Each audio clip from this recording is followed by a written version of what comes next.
Remember Much Music? You turn on the TV and there was a countdown. What was new? What was climbing? And sometimes you'd hear a song on the radio and think, okay, but is this actually a hit? Then you'd see where it ranked. The charts gave us a way of measuring what people were actually listening to. And that's what I want to talk about in the very first episode of Tape Talk. Billboards. Has Billboard changed music? Or has the way we listen to music changed Billboard? When I was growing up, the Billboard Hot 100 was something you'd actually follow. A weekly chart. A year-end chart. You can look at the top 100 and see exactly what made an impact that year. Recently, I started going back through these old charts. The top 100 list from the 1980s. To see how things changed over time. I noticed the format itself kept shifting. Not all at once, but gradually. Till the historical data got harder to find in a consistent way. Eventually, I was piecing together historical records from Wikipedia. That was the only way I could find the information.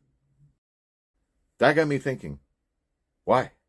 Because the chart doesn't operate in isolation. The industry underneath it kept changing. Records, cassettes, CDs. And CDs changed the business completely. People bought entire albums. The artwork, the booklet, the lyrics, something you can actually hold. Then the internet, the MP3s. Downloading went mainstream. And you no longer need the whole album.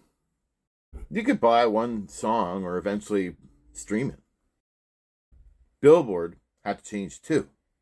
Because the physical record business it was built around was suddenly changing. It was disappearing. There was a time when music, you had to go somewhere physically to buy it. You browsed the shelves, picked up an album, read the back, maybe flipped through the booklet before you even heard a note. The RIAA's own members showed how fast that world ended. Digital is 11%. Downloads are just a modest 3%. That's not a shift. That's the collapse of one format and the rise of another. Now look at 2022.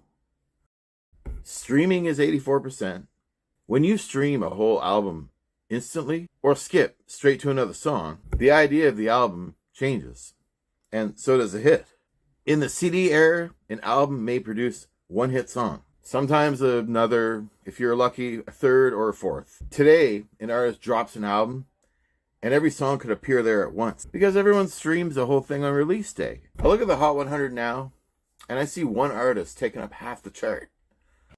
What would have happened in 1985? Imagine Michael Jackson releasing the whole album and every track suddenly is on the Billboard charts.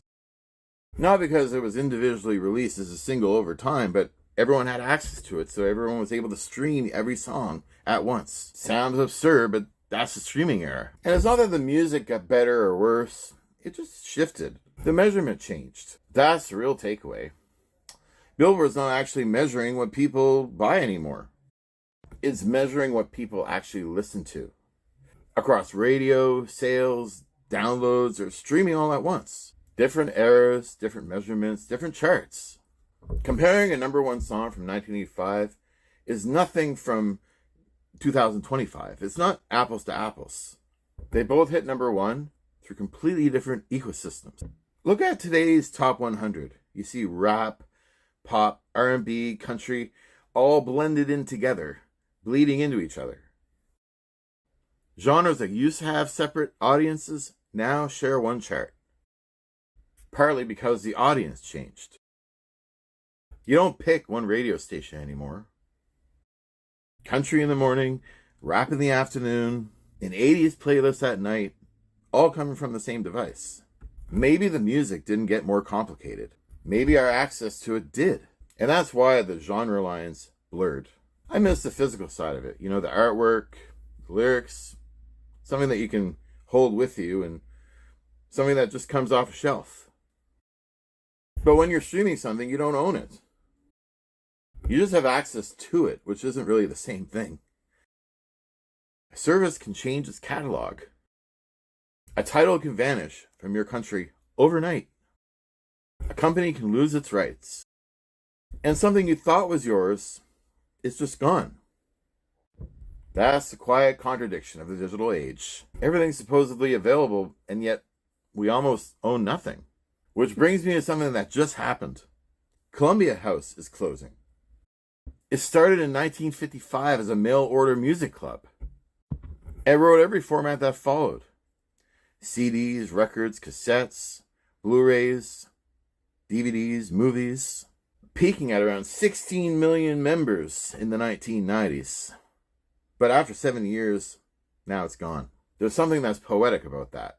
One of the companies that's built America's physical music collections is disappearing right as physical media is starting to get its life again. Vinyl's back, people are buying CDs, collecting cassettes, buying physical movies again. Some of it's nostalgia, but I feel it's a sense of ownership. The artwork, the booklet, the feeling of putting in your deck a cassette or CD. There's even a real debate on compressed audio for streaming compared to the physical media, whether it's better or not. Whether or not you can hear the difference, it's about the experience. Will it replace streaming? No, I think streaming is still going to be around, but I don't feel that physical media is going away either.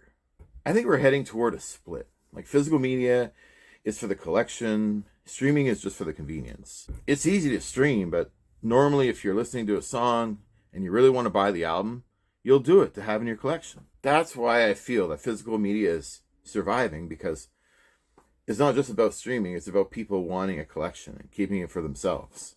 So as Billboard changed music, I think Billboard changed because we did.